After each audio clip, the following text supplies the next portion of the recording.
Sir এতক্ষণ তো গরমে কথা বললাম, একটু নরম করে কথা বলি। সুন্দর করে বলেন। সুন্দরভাবে বলি স্যার। মানে আপনি কিভাবে এটা হজম করতেছেন আমাদের সামনে? আজকে স্যার খেলার মাঠে যেটা দেখেছি স্যার, এটা দেখার পর ইউনিভার্সিটির পরিচয় দিতে ঘৃণা হচ্ছে, লজ্জা হইতেছে স্যার, লজ্জা। আপনি এখানে তারপরও কিভাবে স্বাভাবিকভাবে বসে থাকতে পারেন স্যার, এটাও তো স্যার একটা আরো বেশি লজ্জার বিষয় স্যার। কিন্তু শিশুদের সাথে তো ওরা তো স্যার একটা আইনের পর্যায়ে পড়ে না, আইনের তাদের যে বিচার বা শিশুদের তো আলাদা একটা আইন কাঠামো আছে স্যার।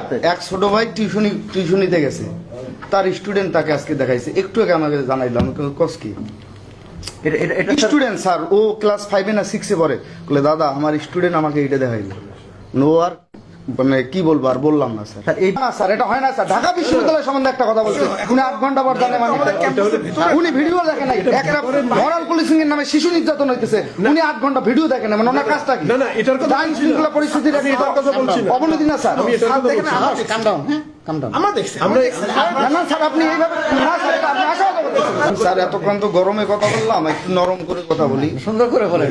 সুন্দরভাবে বলি স্যার।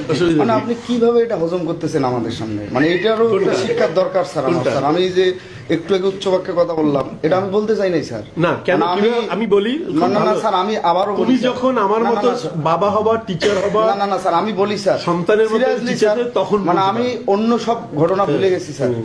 মানে শিশুদের সাথে স্যার, মানে এটা যাইতেছে না স্যার। আমাদেরও তো ভাগিনা ভাগিনা আছে স্যার, মানে আপনি বোঝেন স্যার, আমার বাবা বললে স্যার, মানে এটা বোঝেন স্যার। না স্যার, আজকে আমার বাবা, মানে আমি যদি সর্বমিত্র হইতাম, আমার বাবা আজকে দরজা করতো না। That is for sure. কারণ আপনি স্যার কিরকম বাবা, আমার বাবা কিরকম বাবা আমরা জানি না।